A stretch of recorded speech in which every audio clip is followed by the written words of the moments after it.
Hello, हाय, नमस्ते। स्वागत है आप सभी का सनाया स्टडी चैनल में। तो कैसे हैं आप सब लोग? तो आई होप आप लोग अच्छे होंगे। तो फ्रेंड्स, चलिए क्लास आज का स्टार्ट करते हैं। और आज के क्लास में मैं आप सभी को पढ़ाऊंगी वैदिक सभ्यता। ओके, क्या पढ़ाऊंगी? वैदिक सभ्यता। तो वैदिक सभ्यता किसे कहते हैं? तो सिंधु घाटी सभ्यता के पश्चात भारत में जिस एक नवीन सभ्यता का विकास हुआ उसे ही हम आर्य या फिर वैदिक सभ्यता कहते हैं। ओके फ्रेंड्स, और वैदिक सभ्यता की जानकारी हमें दो वेदों से प्राप्त होती है। किससे? दो वेदों से प्राप्त होती है। वैदिक काल का जो कार्यकाल है वो 1500 ईसा पूर्व से लेकर 600 ईसा पूर्व तक माना जाता है। ओके फ्रेंड्स, इसे दो भागों में बांटा गया है, एक ऋग्वैदिक काल में, दूसरा उत्तर वैदिक काल में। ओके फ्रेंड्स, तो ऋग्वैदिक काल का जो कालक्रम है वो 1500 ईसा पूर्व से लेकर 1000 ईसा पूर्व है। और उत्तर वैदिक का कार्यकाल जो है वो 1000 ईसा पूर्व से लेकर 600 ईसा पूर्व तक है। ऋग्वैदिक काल की जानकारी हमें ऋग्वेद से मिलता है एवं उत्तर वैदिक काल की जानकारी हमें सामवेद, यजुर्वेद एवं अथर्ववेद से मिलता है। ओके फ्रेंड्स, ऋग्वैदिक काल में आर्यों का आगमन भारत में हुआ था, यानी कि वैदिक काल में, सॉरी फ्रेंड्स, वैदिक काल में आर्यों का आगमन भारत में हुआ था। आर्य शब्द जो है वो एक संस्कृत शब्द है। क्या है? एक संस्कृत शब्द है। तो इसका अर्थ क्या होता है? तो इसका अर्थ होता है श्रेष्ठ। ओके फ्रेंड्स, तो आर्यों का मूल निवास स्थान कहाँ पे है? फ्रेंड्स, आर्यों का जो मूल निवास स्थान है इसको लेकर काफ़ी विवादित है। तो इसलिए मैक्स मुलर ने कहा कि आर्यों का जो मूल निवास है वो मध्य एशिया में है। दयानंद सरस्वती ने कहा कि आर्यों का मूल निवास तिब्बत में है। एवं बाल गंगाधर तिलक ने कहा कि आर्यों का मूल निवास जो है वो उत्तरी ध्रुव पे है। ओके फ्रेंड्स, आर्य सर्वप्रथम आकर कहाँ बसे थे? तो सर्वप्रथम आर्य आकर पंजाब और अफगानिस्तान में बसे थे। वैदिक सभ्यता एक ग्रामीण सभ्यता थी और आर्यों की भाषा कैसी कौन सी थी? तो आर्यों की भाषा संस्कृत थी। ओके फ्रेंड्स, आर्यों की प्रशासनिक इकाई 5 भागों में बांटी गई है। कितने भागों में? 5 भागों में बांटी गई है। कुल, ग्राम, विश्व, जन एवं राष्ट्र। ओके फ्रेंड्स, कुल कितने वेद हैं? तो 4 वेद हैं। ऋग्वेद हैं, यजुर्वेद, अथर्ववेद एंड सामवेद। ओके, तो सबसे पहले मैं आपको बताऊंगी ऋग्वेद के बारे में।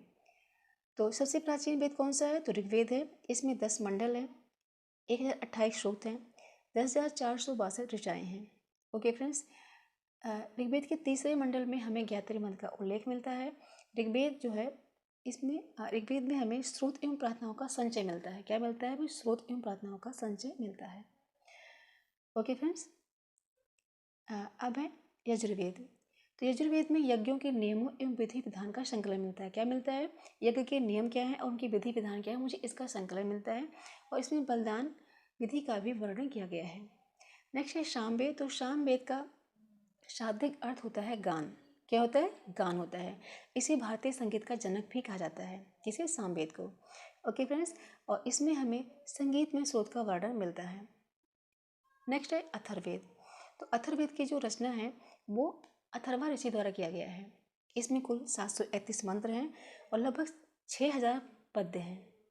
और अथर्ववेद का संबंध चिकित्सा, तंत्र मंत्र और वशीकरण से है। इसी में हमें जादू तोड़ना का भी हमें वर्णन मिलता है। ओके फ्रेंड्स, वैदिक सभ्यता में जो वेद हैं कितने हैं? 4 हैं। पुराण कितने हैं? 18 हैं। उपनिषद कितने हैं? 108 हैं। सबसे पुराना पुराण कौन सा है? तो सबसे पुराना पुराण मत्स्य पुराण है। ओके फ्रेंड्स, उपनिषद का अर्थ क्या होता है? तो उपनिषद का अर्थ होता है गुरुओं के समीप बैठना। क्या होता है? गुरुओं के समीप बैठना उपनिषद का अर्थ होता है। सत्यमेव जयते हमें किस उपनिषद से मिलता है? तो सत्यमेव जयते हमें मुंडक उपनिषद से लिया गया है। कहाँ से लिया गया है? सत्यमेव जयते मुंडक उपनिषद से लिया गया है। ओके फ्रेंड्स, वेदांगों की संख्या कितनी है? तो वेदांगों की संख्या 6 हैं। ऋग्वैदिक काल में जो समाज है वो 4 भागों में बांटा गया है। कितने भागों में? 4 भागों में बांटा गया है। ब्राह्मण, क्षत्रिय, वैश्य एंड शूद्र। और ऋग्वैदिक काल में जो हमें ऋग्वैदिक काल में वर्ण व्यवस्था जो है वो हमें व्यवसाय के आधार पर मिलता है। किस आधार पर? व्यवसाय के आधार पर निर्धारित किया गया है ऋग्वैदिक काल में वर्ण व्यवस्था। ओके फ्रेंड्स, ये हैं वैदिक काल के प्रमुख देवता हैं। तो पहले हैं इंद्र। ये आर्यों के सबसे प्रिय देवता थे जिन्हें युद्ध एवं वर्षा का देवता भी माना जाता है और इन्हें हम पुरंदर भी कहते हैं। नेक्स्ट है अग्नि देवता। तो ये आग के देवता हैं। नेक्स्ट है वरुण देवता। तो ये वायु के देवता हैं। नेक्स्ट है सोम। तो ये जंगल के देवता हैं। नेक्स्ट है मारुत। ये तूफान के देवता हैं। नेक्स्ट है रुद्र। ये सबसे क्रोध वाले देवता हैं। ओके फ्रेंड्स, ये हैं ऋग्वैदिक काल की कुछ नदियाँ। तो ये है इनका प्राचीन नेम और ये है इनका आधुनिक नेम। ओके फ्रेंड्स, तो आपके एग्जाम्स में ये पूछे जाते हैं। जैसे कि प्राचीन नेम है शतुर्दी, तो इसका आधुनिक नेम क्या है? इसका आधुनिक नेम है सतलज। जैसे अस्किनी का आधुनिक नेम क्या है? चिनाब। बिपाशा का आधुनिक नेम क्या है? ब्यास। कुंभा का आधुनिक नेम क्या है? काबुल। सदानीना का आधुनिक नेम क्या है? गंडक। श्रीवास्तु का आधुनिक नेम क्या है? स्वाद। ओके फ्रेंड्स, जैसे पैंसुड़ी का आधुनिक नेम क्या है? तो रावी है। वितस्ता का आधुनिक नेम क्या है? झेलम है। सरस्वती का आधुनिक नेम क्या है? तो घग्गर है। एम क्रिम का आधुनिक नेम क्या है? तो वो कुर्रम है। ओके फ्रेंड्स, ये हैं ऋग्वेदी काल के 6 दर्शन हैं। कितने दर्शन हैं? 6 दर्शन हैं। तो वेद और उपनिषद को पढ़कर 6 ऋषियों ने अपना दर्शन गढ़ा है। तो बेसिकली ये पहला है सांख्य दर्शन, जिसकी रचना किसने की है? कपिल ने की है। दूसरा है न्याय दर्शन, की रचना किसने की है? गौतम बुद्ध ने की है। तीसरा है योग दर्शन, जिसकी रचना किसने की है? तो पतंजलि ने की है। चौथा है वैदेशिक दर्शन, जिसकी रचना कणाद ने की है। पांचवा है उत्तर मीमांसा, जिसकी रचना बादरायण ने की है। छठा है पूर्व मीमांसा, जिसकी रचना जैमिनी ने की है।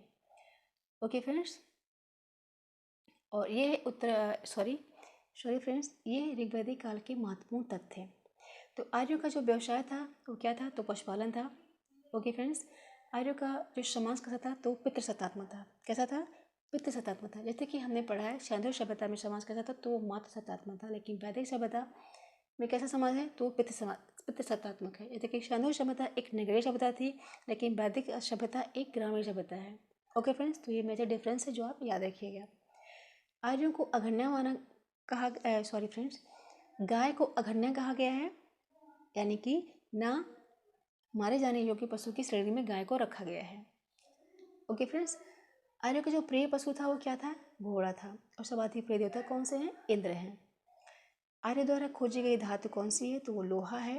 ऋग्वेद काल में सरस्वती नदी सबसे महत्वपूर्ण एवं पवित्र मानी जाती थी, यानी कि ऋग्वैदिक काल में सरस्वती नदी जो है वो सबसे अधिक इम्पोर्टेंट थी। ऋग्वेद में गंगा का उल्लेख कितने बार किया गया है? एक बार किया है। कितनी बार किया गया है? एक बार किया गया है। और यमुना का उल्लेख 3 बार किया गया है। सिंधु नदी का उल्लेख सर्वाधिक बार किया गया है। तो अगर आपसे एग्जाम में पूछा जाए कि सबसे ज़्यादा किस नदी का वर्णन ऋग्वैदिक काल में हुआ है, तो वो सिंधु नदी का वर्णन सबसे ज़्यादा ऋग्वैदिक काल में हुआ है। ओके फ्रेंड्स, और ये हैं कुछ इंपॉर्टेंट तथ्य उत्तरवैदिक काल के। उत्तरवैदिक काल में जो जैसे कि ऋग्वैदिक काल में इंद्र की सबसे अधिक प्रिय देवता थे, लेकिन उत्तरवैदिक काल में इंद्र की बजाय प्रजापति सर्वाधिक प्रिय देवता बन गए थे। उत्तरवैदिक काल में जो वर्ण व्यवस्था थी वो व्यवसाय के बजाय जन्म के आधार पर निर्धारित होने लगे थे।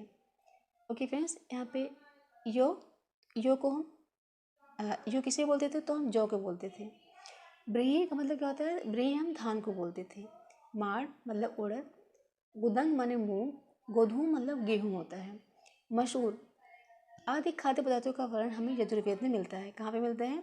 यजुर्वेद में मिलता है। उत्तरवैदिक ग्रंथों में लोहे के लिए लौह एक्स एवं कृष्ण एक्स शब्द का प्रयोग हुआ है। अतरंजी खेड़ा में पहली बार किसी से संबंधित लौह उपकरण प्राप्त हुए हैं। तो अगर आपको इस एग्जाम में पूछा जाए कि सबसे पहले किसी से संबंधित लौह उपकरण कहाँ प्राप्त हुए हैं, तो वो अतरंजी खेड़ा से हमें प्राप्त हुए हैं। ओके फ्रेंड्स, तो आई होप आपको मेरा वीडियो पसंद है, तो please like comment and share. I am friend इसके बचे हुए पार्ट में नेक्स्ट वीडियो में अपलोड कर दूँगी। Thank you.